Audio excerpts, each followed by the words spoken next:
we were discussing fin tube heat exchangers. Basically, we were discussing different augmentation techniques and then compact heat exchangers, which use augmentation any suitable augmentation technique to have high rate of heat transfer within a small volume. And in that fins or extended surfaces are techniques for augmenting or enhancing the rate of heat transfer. And one of the very important class of heat exchangers are fin tube heat exchangers. So, today we like to see fin tube heat exchangers. Already we have some acquaintance with fin tube heat exchanger, but today we will stress upon some analysis which will be the primary step of designing a fin tube heat exchanger.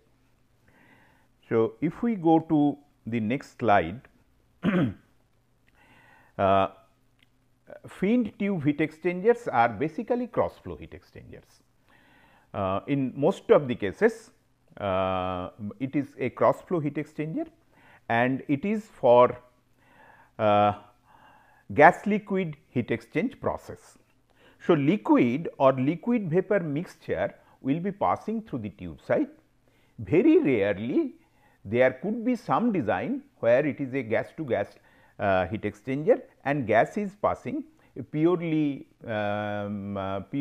gaseous phase or vapor phase without any liquid may be allowed to pass through the tube side, but that applications are almost rare, I mean very rare and almost non-existent. So, we will not consider those kind of application. We are considering the most common application of fin tube heat exchanger, where liquid will be passing through the tube side and outside of the tube will be finned and gas will be passing across the finned outside surface of the tube.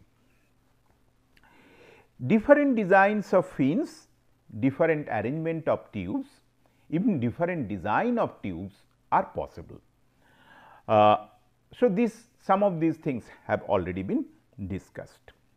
Now, the fins they can have different heights. What we call the fin length most commonly in case of longitudinal fin, in case of radial fin or in case of circumferential fin, we call it, sometimes we call it the height of the fin. Okay. So, because we are considering tubes, whether they are circular tube or non-circular tube, the fins on these tubes will be mostly circumferential tube. So, circumferential tube we do not call the, I mean we do not call it or denote it as the length of the fin, but we call the height of the fin.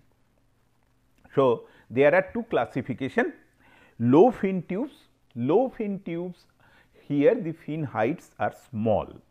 So, if the outer diameter of the outer diameter of the tube is dr, is denoted by capital D subscript r, capital D subscript r, and L is the length of the fin or height of the fin, then for low fin tube the range has been given, and then for high fin tube also the range has been given. So, what we get from there here, that low fins are of smaller height. So, if they are of smaller height, most of the cases they are made integral with the fin, integral with the tube. What does it mean? That means the tube material is cut to produce this fin. So, basically one can start with a tube of higher thickness, then make small fins on the tube, outside surface of the tube, by machining. So, this is how the low fin tubes are produced. High fin tubes on the other hand, they have got higher length of the tube, higher length of the fins, and these fins are separately mounted. They are made of separate material. they are separately manufactured and then ultimately they are mounted over the outer surface of the tube. So, this is the difference between low fin tube, basically these are integral fin tube, fin and the tube are made of same material, by machining these fins are produced, and high fin tube these fins are separately manufactured and then fixed on the outer surface of the tube. Low fin tubes are used in many cases like condensation etcetera, where outside the tube you have to have condensation, phase change, heat transfer. So, more than increasing the surface area, these fins do or rather perform some other duties, like they can enhance the rate of heat transfer. In phase change heat transfer, they can take some unique role. Then low fins are generally integral fin tube, integral fins, that is what I have mentioned. Now, let us have some idea regarding the fin tube heat exchanger. We are slowly developing this topic. So, many times I have referred to fin tube heat exchanger, but even then let me take another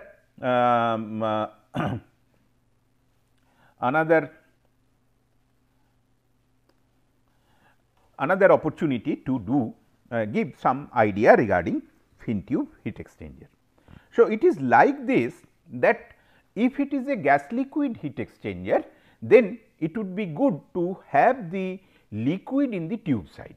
So, tubular construction will be there. So, let us say we have got tubular construction, this is one tube, this is another tube, this is the third tube, all in a row, and then on there could be other tubes like this.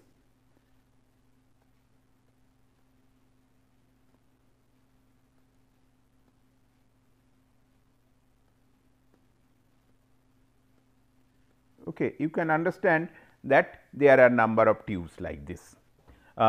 If we see the cross sectional view, so the cross sectional view will be something like this. Okay. And through the tube the fluid is passing. So, that means the fluid is passing in this direction like this, and across the tube. So, this is your liquid, some liquid, and then across the tube then your gas is passing. So, this is kind of a tube heat exchanger or tubular heat exchanger, where only we have used bare tubes. This is the first development of tubular heat exchanger for gas liquid application, and where we have got liquid in the tube side and gas outside the tube and in a cross flow arrangement. Now, many cases this kind of heat exchangers are used because of their low cost, and because as they do not have any fins etcetera, they will give very less amount of pressure drop. At the same time, the tubes can be cleaned easily. So, where you have to handle that dirty gas etcetera, maintenance is a problem, this kind of heat exchangers are to be used. Now, the next thing what we can do for making the heat exchanger compact and having higher effectiveness of the heat exchanger, we can provide some sort of a fin to all the tubes.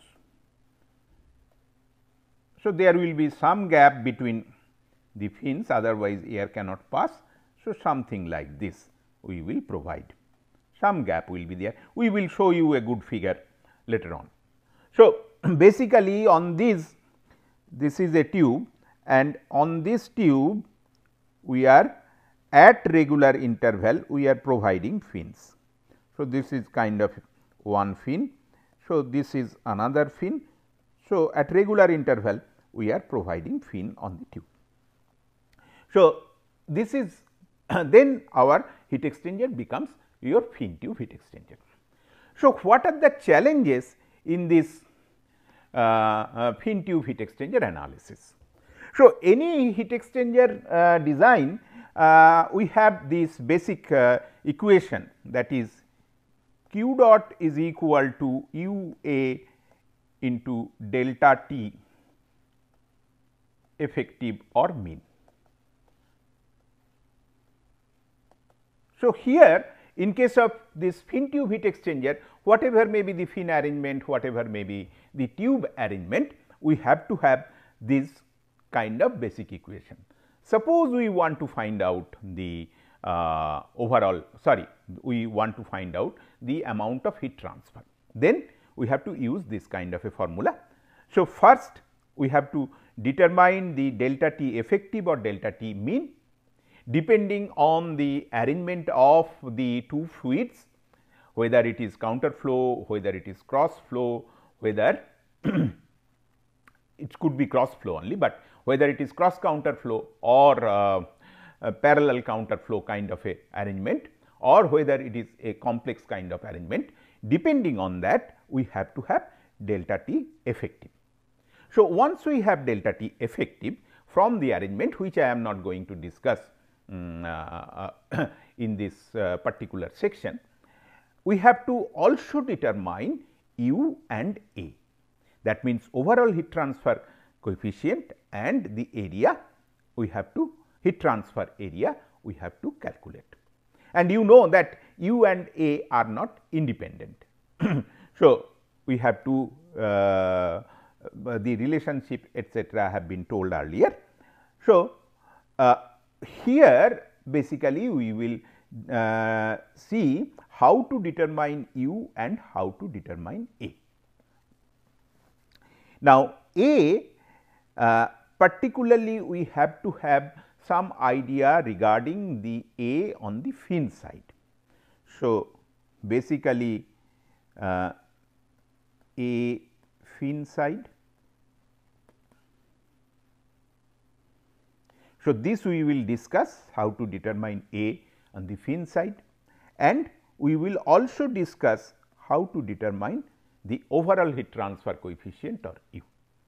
Now, overall heat transfer coefficient or U, that will depend on basically if we neglect fouling, then it will depend on three different resistances. Inside the tube fluid is flowing. So, there will be convective heat transfer inside the tube, that resistance will come. Then the tube material, that is a solid barrier on the path of the heat transfer. So, conduction kind of resistance will come, and then on the fin side air is passing. So, another resistance, convective resistance for air will come. Now, the third resistance is more crucial, because the fin passages are complex, and we will see that we have to use different kind of correlations etcetera for that. So, I am giving the principle or the philosophy how this design can be done. Inside the tube, the design is not that much difficult, because whether we take circular tube or non-circular tube, most of the cases we assume the flow to be fully developed. Why? Because the tube length is so large that the developing region is small compared to the fully developed region. So, flow will be in most of the cases, almost all the cases it will be in the turbulent region. So, Dietz-Boelter kind of correlation will give us the heat transfer, and some sort of a well known relationship, many available relationships are there, we can calculate the pressure drop for the liquid side. Gas side, it is not that easy. Gas side, due to the complex geometry, it is not so easy, and our emphasis of this lecture or the coming lecture maybe will be on the prediction of gas side or fin side, prediction of heat transfer at the fin side, and prediction of pressure drop at the fin side. So, this will be our emphasis. So, with this let me proceed, but let me tell you one thing I just want to share with you, that you see that though time to time I have shown that for a circular tube we can have different kind of fins. Let us say this is the circular tube, we can have a fin like this. In this case, of course, we do not use a single fin, number of fin, just like a star shape, this one is used. So, here we can have another fin, on this side we can have another fin like this, and if we see the cross section, so it will look like this.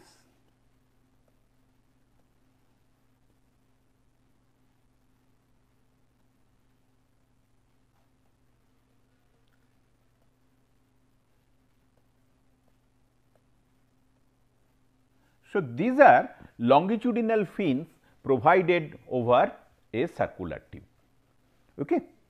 So, this is one kind of design one can have. Another design one can have, that this is a circular tube. On the circular tube you are having some sort of a disc. So, this is a circular tube, and on the circular tube we are having, this is your fin. So, this is disc fin or circumferential fin or radial fin, annular fin, different names are given. This is one kind of a design, but even in this design one can have different variation, and then one can have the continuous plate fin, which is pierced by a number of circular tube. So, let us say this is continuous plate fin. So, mainly there are these three variation, but there could be more variation also for circular tube. So, these are kind of different fin arrangement what we can have for circular tube, and all these fins, or rather all these arrangement can be used in fin tube heat exchanger. Good. Let us go to the next slide.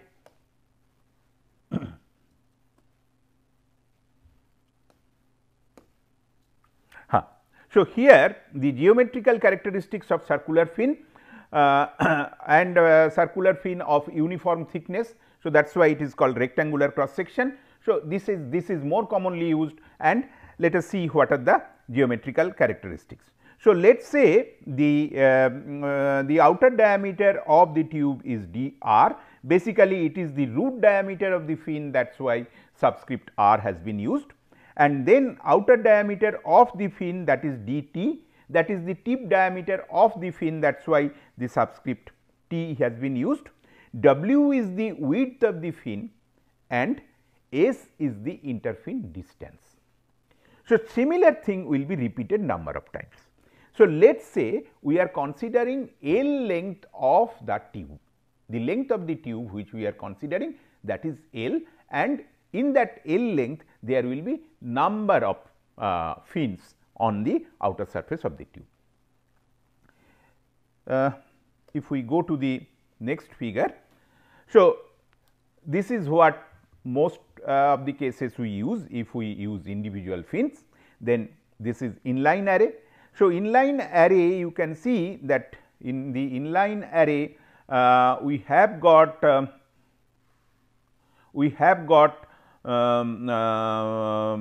two geometrical figures, geometrical parameter P 1 and P 2.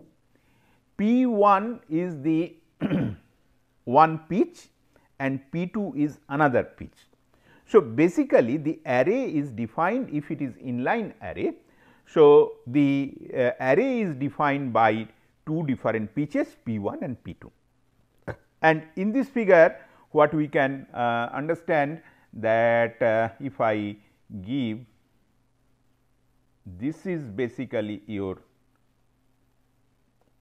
dr and this is your dt, root diameter and tip diameter. Air is flowing through this, and air is flowing through the arrow direction, and liquid is flowing normal to the diagram. So, this is how is our arrangement. Next arrangement, if we go, then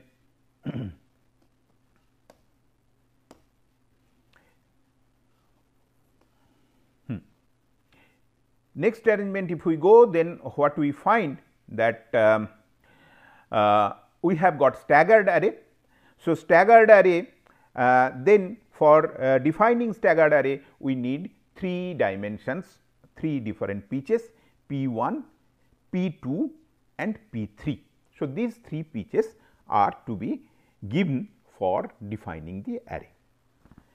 With this, the fin tube heat exchanger geometry, these are the geometrical parameter.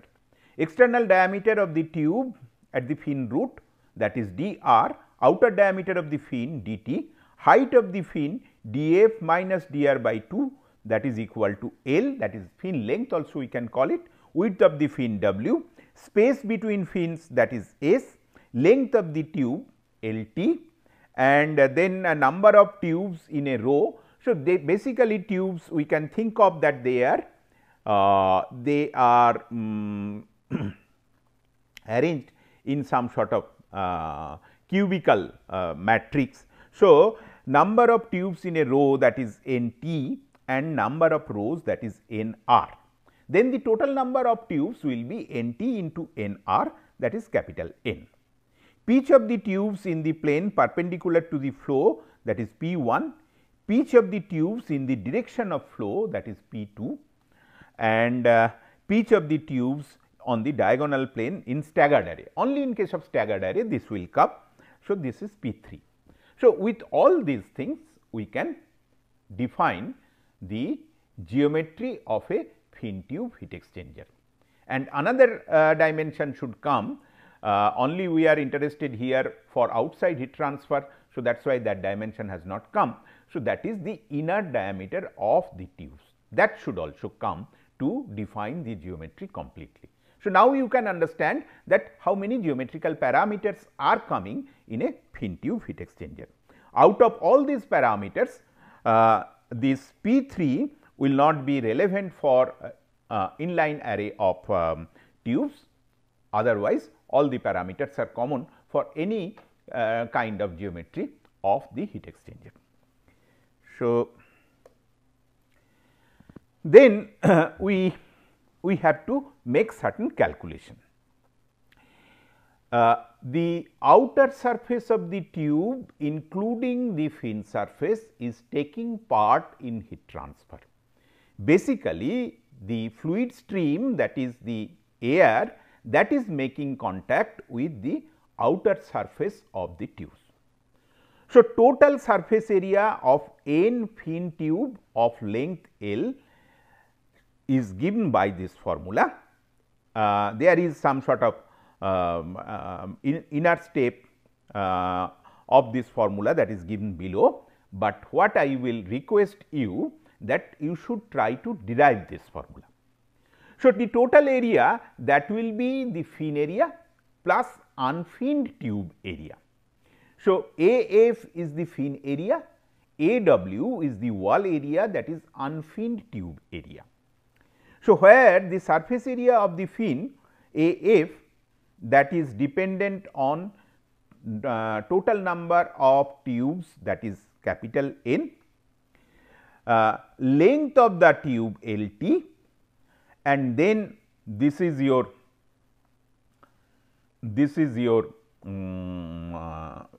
the fin surface contribution. There is a small typographical mistake. So, this df, this should be, this subscript should be dt. This is your tip diameter. It should not be f, it should be t. Please make a correction or note the correction that here it should not be df, it should be dt. Here also it should be dt. Here also it should be dt. And then at the tip there is some area. So, dt into w, S and w already has been explained. So, this is the fin area. So, basically if I have to explain, I can explain it like this. You see the fin is like this.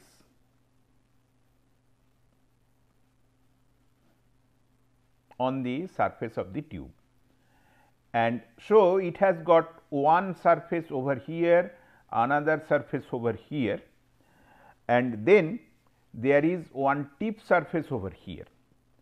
So, that is how this thing has come. Okay. So, this is how we have calculated it, and I request you, all of you, to do this exercise. Then the surface area of the tubes between the fins, that is given by this particular formula, and then the total tube surface area with fins removed. Suppose there is no fin, then we have got, this is the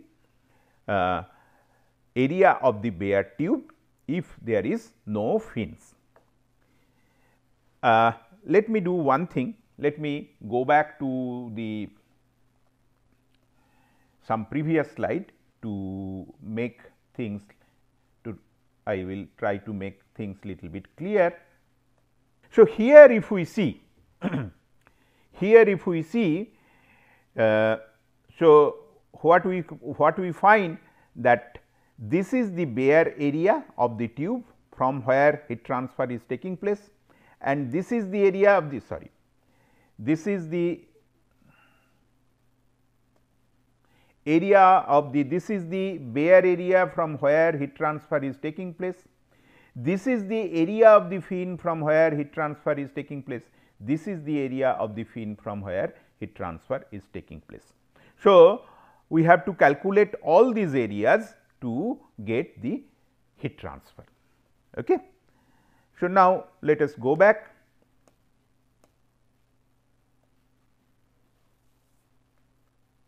All right.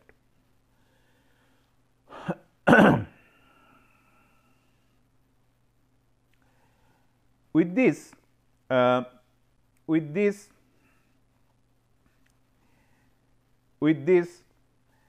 we have got the area of the fin, area of the bare tube, area of the tube which is not covered by the fin. So, these basic areas we have got. I would request you to get these, do the calculation yourself and get this expression, check this expression. Then minimum flow area for most cross flow heat exchanger is in the plane perpendicular to the flow direction is given by this particular formula. Okay. NT, LT, all these things have been told earlier, that P 1, one of the pitch, this is pitch normal to the direction of flow.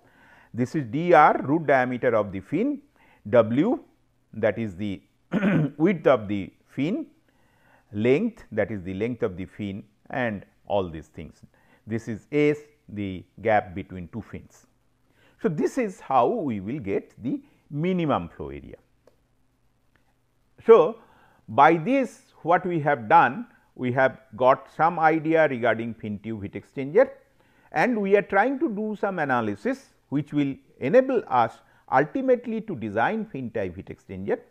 And here I have told certain things are important, that fin side calculations are important. So, fin side area we have to calculate, fin side heat transfer coefficient we have to calculate, and for that we have to consider the geometry, and that is why we have considered the geometry, and from there we have calculated different areas. Thank you.